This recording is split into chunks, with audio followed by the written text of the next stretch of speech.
بسم اللہ الرحمن الرحیم کنتم خیر امت اخرجت للناس تأمرون بالمعروف وتنہون عن المنکر وتؤمنون باللہ ولو آمن اہل الکتاب لکان خیرا لہم منهم المؤمنون وأكثرهم الفاسقون لن يضروكم إلا أذى وإن يقاتلوكم يولوكم الأدبار ثم لا ينصرون صدق الله العظيم۔ اب دنیا میں وہ بہترین امت تم ہو جسے انسانوں کی ہدایت اور اصلاح کے لیے میدان میں لایا گیا۔ تم نیکی کا حکم دیتے ہو، بدی سے روکتے ہو اور اللہ پر ایمان رکھتے ہو۔ یہ اہل کتاب ایمان لاتے تو انہی کے حق میں بہتر تھا، اگرچہ ان میں کچھ لوگ ایماندار بھی پائے جاتے ہیں مگر ان کے بیشتر افراد نافرمان ہیں۔ یہ تمہارا کچھ بگاڑ نہیں سکتے، زیادہ سے زیادہ بس کچھ ستا سکتے ہیں۔ اگر یہ تم سے لڑیں تو مقابلہ میں پیٹھ دکھائیں گے، پھر ایسے بے بس ہوں گے کہ کہیں سے ان کو مدد نہ ملے گی۔ یہ سورہ آل عمران کی آیت نمبر 110 اور 111۔ اللہ تعالی گزشتہ قوموں کی نافرمانی کی بنیاد پر اور انبیاء کو ٹھکرانے کے بعد آخری پیغمبر کو بھیج کر اور ان کی آخری امت کو یہ خطاب فرما رہا ہے کہ تم ہی اب دنیا کی بہترین امت ہو۔ تمہاری ڈیوٹی لگا دی گئی ہے کہ تم نے نیکی کا حکم کرنا ہے اور برائی سے روکنا ہے۔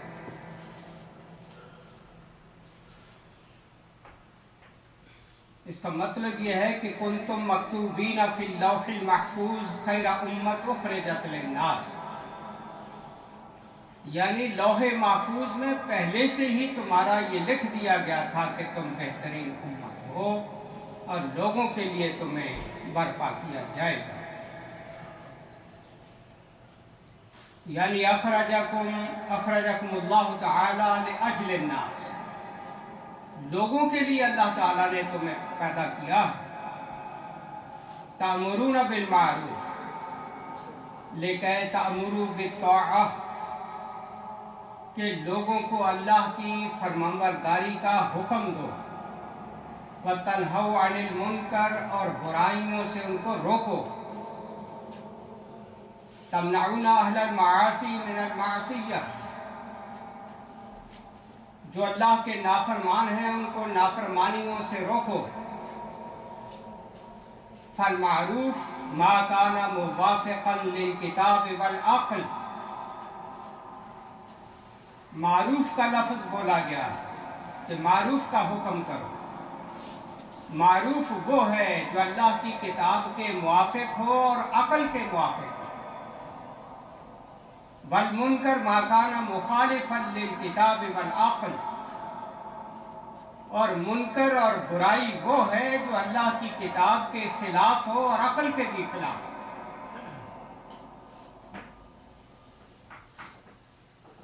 اب یہ تأمرون بالمعروف، یہ باب امر یأمر سے ہے کہ تم امر کرتے ہو، حکم کرتے ہو۔ یہ ایک بڑا جامع لفظ ہے۔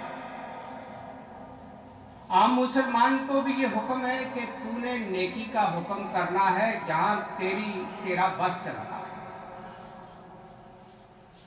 اور پھر عام مسلمان سے لے کر جیسے جیسے اس کے اختیارات بڑھتے جاتے ہیں ویسے ویسے وہ اس کا زیادہ مکلف ہوتا ہے، اور سب سے بڑھ کر اس کے مخاطب حکمران طبقہ ہے، حکام، کیونکہ امر کا، آرڈر کا، آرڈیننس جاری کرنے کی پاور ان کے پاس ہوتی ہے۔ ان کی ذمہ داری ہے کہ وہ معروف کا حکم دیں بزور بازو، طاقت کے ذریعے سے۔ عام آدمی تو بزور بازو یہ نیکی کا حکم نہیں دے سکتا، کیونکہ اس کے پاس کوئی اختیارات نہیں ہے۔ عام آدمی برائی سے طاقت کے ذریعے سے کسی کو روک نہیں سکتا ہے، کیونکہ اس کے پاس اختیارات نہیں ہوتے۔ لیکن صاحب اختیار و اقتدار لوگ جو ہیں، وہ زیادہ ذمہ دار ہیں اس بات کے کہ وہ نیکی کا حکم کریں جتنے ان کے پاس اختیارات ہیں، برائی سے روکیں جتنے ان کے پاس اختیارات ہیں۔ اور اگر وہ نہیں کریں گے تو اس کی مثال نبی علیہ السلام نے بڑی خوبصورت دی ہے۔ قال رسول اللہ صلی اللہ علیہ وسلم مثل المداہن فی حقوق اللہ تعالی والواقع فیہا والقائم علیہا کمثل ثلاثۃ رجال کانوا فی سفینہ۔ اللہ کے حقوق کے بارے میں مداہنت کرنے والا، صرف نظر کرنے والا، لاپرواہی کرنے والا، ان کی مثال اللہ تعالیٰ نے 3 لوگوں کی دی کہ 3 قسم کے لوگ ایک کشتی میں سوار ہوئے، اور اس کشتی کی 3 منزلیں تھیں۔ سب سے نچلی منزل، درمیان والی منزل اور اوپر والی منزل۔ فَاقْتَسَمُوا مَنَازِلَهُمْ، سوار ہوتے وقت انہوں نے قرآن اندازی کی کہ کس نے کس منزل میں، کس فلور میں ٹھہرنا ہے۔ وَصَارَ لِأَحَدِهِمْ أَعْلَاهَا، کچھ لوگوں کے حصے میں اوپر والا طبقہ ہے، وَلِأَحَدِهِمْ أَوْسَطًا، اور کچھ لوگوں کے حصے میں درمیان والے پورشن ہے، وَلِأَحَدِهِمْ أَسْفَلًا، کچھ لوگوں کے حصے میں بالکل نچلے والا حصہ ہے۔ فَبَيْنَهُمْ كَذَلِكَ إِذْ أَخَذَ أَحَدُهُمُ الْقَدُومَ فَقَالُوا لَهُ مَا تُرِيدُ، بیٹھے ہی تھے تو ان میں سے ایک آدمی کلاڑا لے کے آ گیا، اس کے پیندے میں سوراخ کرنے کے لیے، تختے کو توڑنے کے لیے۔ انہوں نے پوچھا کیا ارادہ ہے تیرا؟ قال اخرق فی مکانی خرقا فیکون الماء اقرب الی، مجھے پانی کی ضرورت ہے اور میں نیچے سے اپنے ہی جگہ، اپنی سیٹ کے پاس سوراخ کرنے لگا ہوں تاکہ پانی حاصل کر سکوں سمندر سے۔ وَيَكُونُ فِيهَا مُخِلَّاتِي وَمِحْرَاقُ دِمَائِي، اگر میں اوپر والی منزل میں جا کر پانی لوں گا تو دوسرے لوگوں کے درمیان سے گزرتے ہوئے میں ان کے اندر خلل بھی ڈالوں گا، لڑائی بھی ہو سکتی، کسی پہ پانی گر سکتا ہے، خون بہہ سکتا ہے، لہٰذا میں اپنی ہی سیٹ کے پاس سے سوراخ کر رہا۔ فقال بعضهم اتركوه ابعدہ اللہ یخرق فی حقہ ما شاء، اب وہ جب کناڑا لے کے بضد سوراخ کرنے لگا ہے تو اب صلح کن کچھ لوگوں نے کہا کہ چلو جی مٹی پاؤ، چھوڑو اس کو، جو کرتا کرنے دو، اس کی اپنی جگہ ہے، اس کی اپنی سیٹ ہے، کرتا رہے جو کرے، اللہ اس کو برباد کرے۔ وقال بعضهم، اور ان میں سے کچھ لوگوں نے کہا لا تدعوه یخرقها فیہلکنا ویہلک نفسہ۔ کچھ سمجھداروں نے یہ کہا کہ اس کو مت سوراخ کرنے دو، یہ تو ہمیں بھی برباد کرے گا، خود بھی ڈوب جائے گا، ساری کشتی جو ہے وہ پانی میں غرق ہو جائے گا۔ فَإِنْهُمْ أَخَذُوا عَلَى يَدَيْهِ نَجَا وَنَجَوْا، اگر تو لوگوں نے اس کا ہاتھ پکڑ لیا، اسے روک لیا، تو وہ آدمی بھی نجات پا جائے گا اور سارے کشتی میں بیٹھے ہوئے لوگ نجات پا جائیں گے۔ وَإِنْهُمْ لَمْ يَأْخُذُوا عَلَى يَدَيْهِ هَلَكُوا وَهَلَكْتُ، اگر لوگوں نے اس کو منع نہ کیا، اس کے ہاتھ نہ پکڑے، سارے کشتی والے برباد ہو جائیں گے، وہ خود بھی برباد ہو جائیں گے۔ کتنی زبردست مثال دے کے نبی علیہ السلام نے سمجھا، اور جس ملک کی کشتی میں سوار ہو اس میں نیچے سوراخ نہ کسی کو کرنے دو، ورنہ سارے برباد ہو جاؤ، روک لو جو سوراخ کر رہا ہے جیسے بھی ممکن ہے۔ لیکن زیادہ تر آج کل ہم لوگ اس بات کی طرف توجہ نہیں دیتے کہ یہ بھی کوئی کرنے کا کام ہے۔ حضرت ابو الدرداء رضی اللہ عنہ سے روایت، لَتَأْمُرُنَّ بِالْمَعْرُوفِ، تم ضرور نیکی کا حکم کرتے رہنا، وَلَا تَنْهَوْنَ عَنِ الْمُنْكَرِ، برائی سے ضرور روکتے رہنا، اور لَيُسَلِّطَنَّ اللَّهُ عَلَيْكُمْ سُلْطَانًا ظَالِمًا، اگر ایسا نہیں کرو گے تو تمہارے اوپر حکمران ظالم آ جائے گا، مسلط ہو جائے گا۔ لا یجل کبیرکم، پھر وہ تمہارے بڑوں کا کوئی احترام نہیں کرے گا، ولا یرحم صغیرکم، نہ تمہارے چھوٹوں پر رحم کرے گا۔ وتدعو خیارکم فلا یستجاب لہم، تمہارے نیک لوگ مسجدوں میں بیٹھ بیٹھ کر دعائیں کریں گے، ان کی دعا قبول نہیں ہوگی۔ وَيَسْتَنْصِرُونَ فَلَا يُنْصَرُونَ، پھر وہ مدد کو پکاریں گے، ان کی مدد کوئی نہیں کرے گا۔ وَيَسْتَغْفِرُونَ فَلَا يُغْفَرُ لَهُمْ، وہ بخشش مانگیں گے، توبہ کریں گے، پھر توبہ ان کی جو ہے وہ وقت گزر چکا۔ اس لیے جس طرح کشتی میں کسی عام آدمی کو یا کسی زوراور آدمی کو اس کے پیندے میں سوراخ کرنے کی اجازت نہیں دی جا سکتی، اسی طرح تمام ملکوں کے اندر رہنے والے اس ملک کی جو ہے وہ خیریت چاہیں تو وہاں سے برائیوں کو اور برائیاں کرنے والے کو روکیں، تبھی وہ سارے محفوظ رہ سکتے ہیں، ورنہ وہ سارے ڈوب جائیں۔ اور امر بالمعروف اور نہی عن المنکر، قرآن میں اس کی کئی جگہ اس کا حکم آیا۔ یہ اس کی مثال ایک اور حضرت اکرمہ رضی اللہ تعالیٰ عنہ نے یہ دی، ان رجلا مر بشجرۃ تعبد من دون اللہ تعالی فغضب، ایک آدمی کسی جگہ سے گزرا تو وہاں ایک درخت تھا جس کی لوگ پرستش کرتے تھے، درخت کی، اللہ کو چھوڑ کر درخت کو پوجا جا رہا ہے۔ اس آدمی کو وہاں سے گزرتے ہوئے بڑا غصہ آیا کہ لوگ اللہ کو چھوڑ کر یہ درخت کو سجدہ کر رہے ہیں۔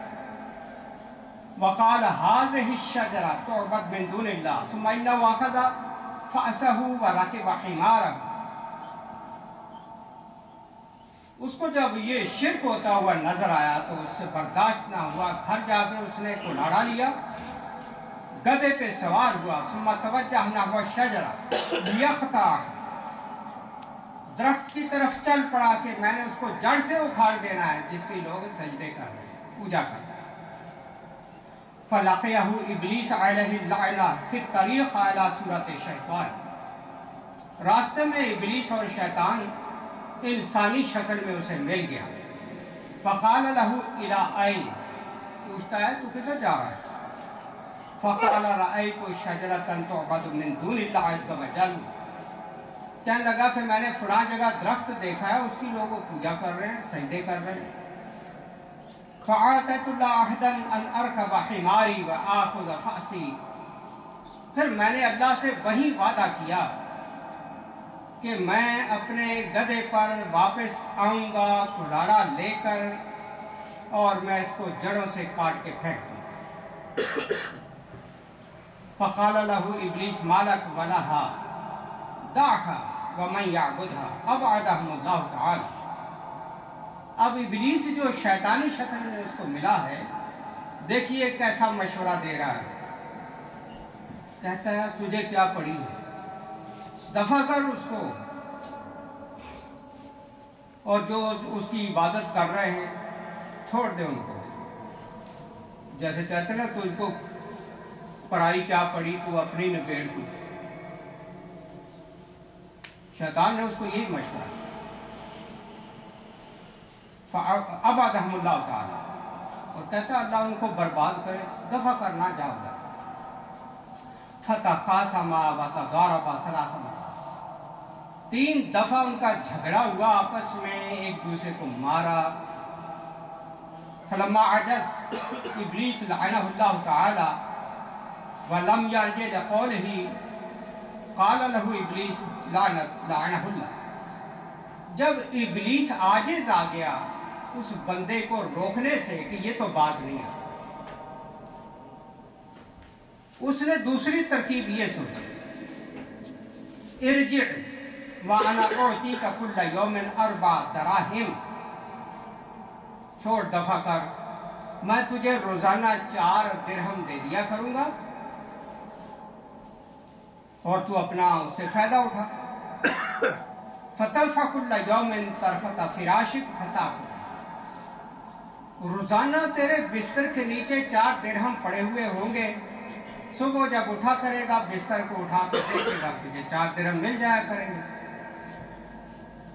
فقال افتفعل ذلك، اب وہ انسان جو کلاڑا لے کے درخت کی جڑ کاٹنے جا رہا تھا آ گیا فریب میں شیطان کے، پوچھنے لگا کہ کیا واقعی آپ مجھے 4 درہم روزانہ دے دیا کریں گے؟ قال نعم، اس نے کہا ہاں، ضمنت لک کل ذلک کل یوم، تجھے میں گارنٹی دیتا ہوں روزانہ یہ میں دیا۔ فرجع الی منزلہ، آ گیا فریب میں، جو نیک ارادہ کیا تھا اس دنیا کی لالچ میں ترک کر کے واپس چلا گیا۔ فرجع الی منزلہ فوجد ذلک یومین و ثلاثا، گھر جا کر اس نے 2 دن یا 3 دن تو وہ بستر کے نیچے سے 4 درہم پا لیے۔ فلما اصبح بعد ذلك رفع طرف فراشه فلم يرى شيئا ثم يوما آخر،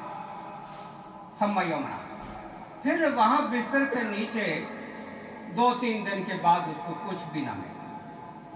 فلما رأى انه لا يجد دراهم، جب اس کو وہ درہم نہ ملے بستر کے نیچے سے تو غصے میں آیا۔ اخذ الفأس وراكب الحمار، ہتھوڑا پکڑا گدھے پہ سوار ہوا۔ فلاقیہ ابلیس علی صورت انسان، دوبارہ پھر ابلیس اس کو انسانی شکل میں راستے میں مل گیا۔ فقال له این ترید، پوچھا کہاں جا رہے ہو؟ قال شجرۃ تعبد من دون اللہ تعالی اريد ان اقطعها، اس نے کہا کہ فلاں جگہ ایک درخت ہے، اس کی شیطان اللہ کے سوا اس درخت کی پوجا کی جا رہی، میں انہیں اس کاٹ دینا۔ فقال له ابلیس لا تطیق ذلک، ابلیس کہتا کہ اب تو اسے کاٹنے کی طاقت نہیں رکھتا، تو نہیں کاٹ سکتا۔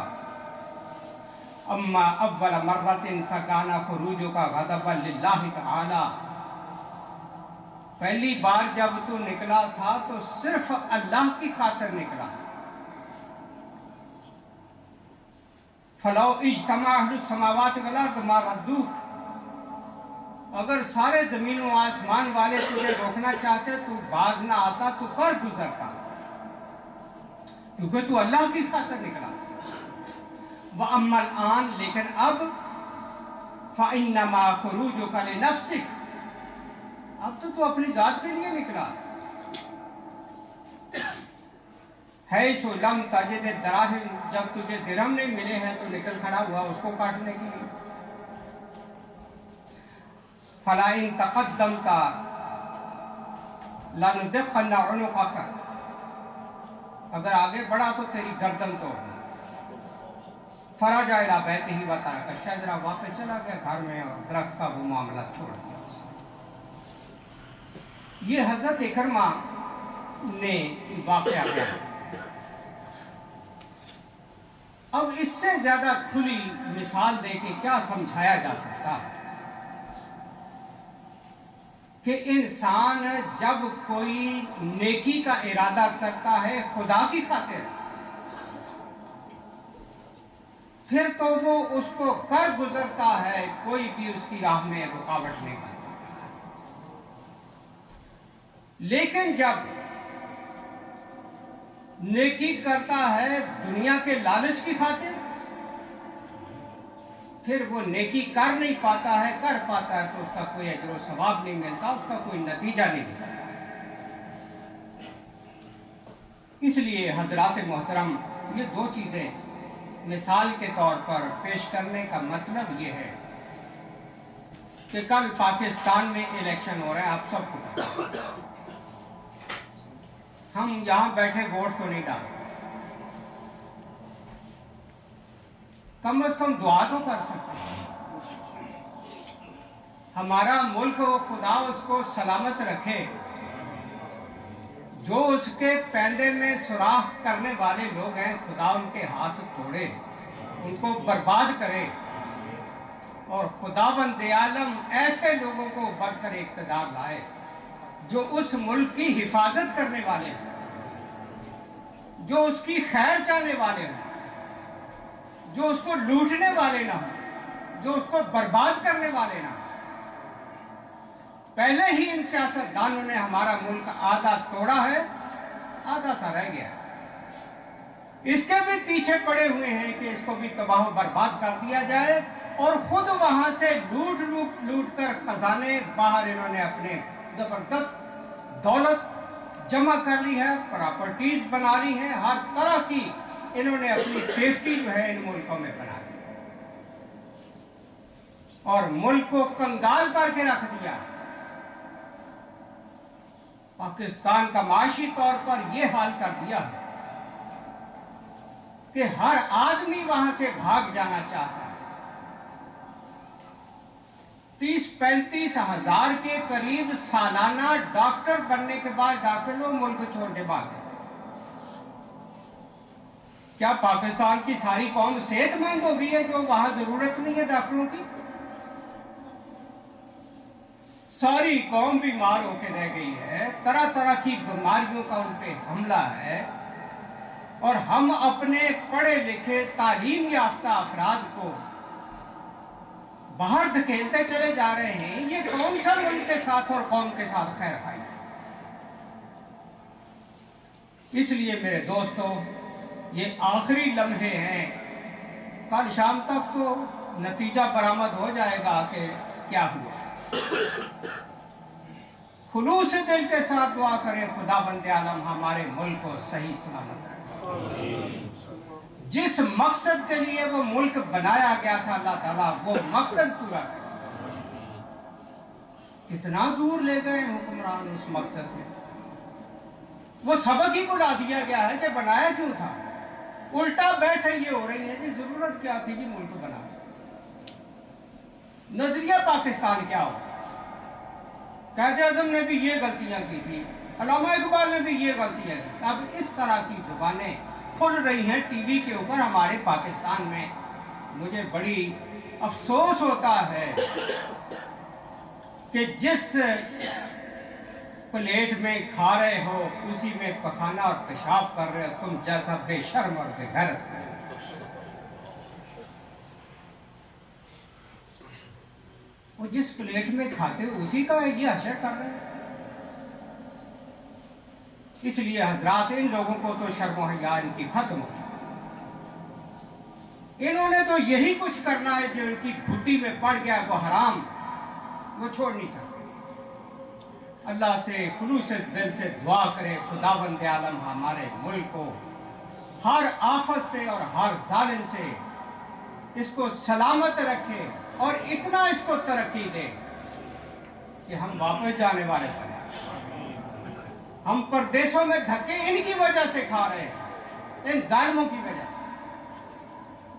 مجھے یاد ہے جب ہم چھوٹے چھوٹے ہوتے تھے، یقین مانیے آپ کو بھی یاد ہوگا، یعنی جو پارک تھوڑے بہت ہوا کرتے تھے ان میں باغیچے ہوتے تھے، پھول لگے ہوئے ہوتے تھے، سبزہ ہوتا تھا، گراسی پلاٹ ہوتا، چاہے تھوڑے تھے، درخت ہوتے تھے، نہروں کے کناروں پر عالی شان درخت ہوا کرتے تھے۔ نہروں کے کناروں پر جو سڑک ہوتی تھی ان پہ روزانہ بیلدار پانی چھڑکا کرتے تھے۔ سڑکوں پہ لمبا سفر کرتے تھے، دونوں طرف سڑکوں کے درخت کچھ نہ کچھ موجود ہوتے تھے۔ نہ کوئی درخت رہنے دیا گیا، نہ کوئی سبزہ رہنے دیا گیا، نہ کوئی پھول اور پھل رہنے دیا گیا۔ کوٹھیاں بن رہی ہیں، بس بنگلے بن رہے ہیں، سوسائٹیاں بن رہی ہیں، ملک برباد کر کے رکھا۔ اس لیے اگر ہمارا ملک خوشحال ہوتا، ہم لوگوں کو باہر آنے کی ضرورت نہیں۔ کبھی کویت کا آدمی بھی یہاں دیکھا رہتے ہوئے، کبھی سعودی عرب کا بھی دیکھا یہاں رہتے ہوئے، پاکستان میں کبھی کس چیز کی؟ خداوند عالم نے اتنی نعمتوں سے ہمارے ملک کو نوازا ہے، اگر یہ ایماندار حکمران ہوتے آج ہمارا ملک باغ و بہار ہوتا۔ ہم جب چھوٹے تھے تو غیر ملکوں کے لوگ پنجاب یونیورسٹی میں پڑھنے کے لیے، زری یونیورسٹی فیصل آباد میں پڑھنے کے لیے آتے تھے۔ اب کوئی مانتا ہمارے یونیورسٹیوں کی ڈگریوں کو یہ دوسری دنیا میں؟ یہ حالت کرتی ہمارے معیار تعلیم کی۔ اس لیے جہاں تک ممکن ہے اگر آپ کا بس چلتا ہے، اپنے پیچھے کالے کر کے اپنے رشتہ داروں کو، اپنے دوستوں کو، برادریوں کو، ان کو احساس دلائیں کہ ملک بچاؤ، برادریاں نہ بچاؤ، ملک بچاؤ، مسلک نہ بچاؤ، ملک بچاؤ، دوستیاں نہ بچاؤ۔ یہی کچھ کرتے کرتے ہم نے آج ملک برباد کر دیا۔ ملک و قوم کا سوچا جائے، ہر آدمی اپنی ذات کی حد تک سوچ لیتا ہے کہ الیکشن کے دن مجھے 2000 روپیہ مل گیا، چلو میرے لیے دیہڑی بن گئی ہے، میں ووٹ جس کو کہتے میں دے دیتا ہوں۔ کتنی یعنی پور تھنکنگ، اور اس کا خمیازہ ساری قوم بھگت رہی ہے۔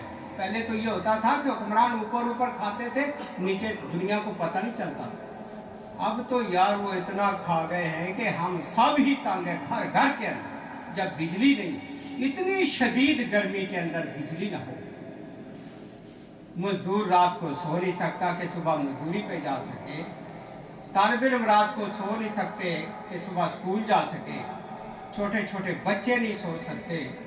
کس قدر بدامنی پیدا کر کے رکھ دی گئی ہے، کیا یہ نظر نہیں آتا؟ یہ لوگ اندھے ہو گئے، دماغ ہی معاف ہو گئے، بس جس کے پیچھے چلے بندہ دھن چلے جا رہے ہیں، سوچتے نہیں ہو کیا یہ ہمارے ساتھ۔ اس لیے نبی علیہ السلام کی اس مثال کو پیش نظر رکھتے ہوئے یہ فرض ہے، روکیں ہر اس شخص کو جو تخریب کاری کر رہا ہے، جو بربادی کر رہا ہے، اور جہاں تک ممکن ہے اس کو روکنے کی کوشش۔ جب سے روکنا شروع کر دیا اور یہ فلسفہ نکلا ہے کہ مٹی پاؤ جی، اس وقت سے معاملہ برباد ہے، امت تنزل کی طرف گئی ہے، پستی کی طرف گئی۔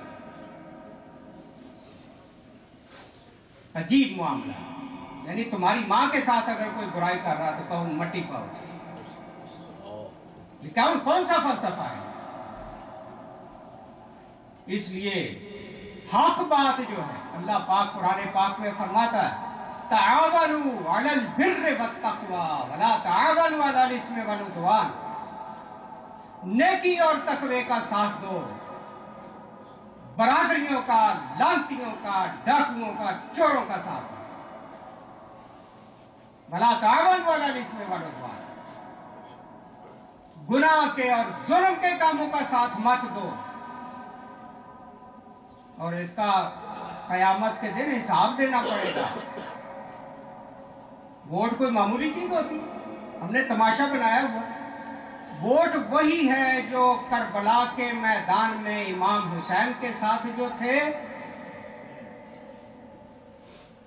اور جو یزید کے ساتھ تھے۔ رائے ہی ہے نا ووٹ، اپنی رائے چاہے پرچی کے ذریعے سے دے دو، چاہے رائے ویسے کھڑے ہو کے ساتھ ہاتھ کھڑا کر کے دے دو۔ یہ معمولی چیز نہیں ہے ووٹ، یہ شریعت کے اندر اس کی زبردست اہمیت ہے کہ ہمیشہ حق کا ساتھ دیا جائے، ظلم کا ساتھ نہ دیا جائے، چاہے اپنا ہی کیوں نہ ہے۔ قرآن تو یہاں تک کہتا ہے لا یجرمنکم شنآن قوم علی الا تعدلوا اعدلوا هو اقرب للتقوی، اور دشمنی میں اتنے آگے نہ دشمن سے نکل جاؤ کہ اس سے عدل ہی نہ کر سکے۔ عدل کا دامن تھام کے رکھنا ہے، انصاف کا دامن تھام کے رکھنا۔ ہمیں تو قرآن دشمنوں سے انصاف کا حکم دے رہا۔ اس لیے میری عاجزانہ درخواست ہے کہ اپنے ملک کی خاطر جو کچھ کر سکتے ہیں رات تک اور کل تک وہ کریں، پیچھے کالے کریں اور ان کو سمجھائیں جن کے دماغ معاف ہو گئے، اور دعائیں کریں کہ یا اللہ ہمارے ملک کو سلامت رکھ، اور جس غرض کے لیے بنا تھا یا اللہ وہ غرض بھی پوری فرما۔ باقی دعوانا الحمدللہ۔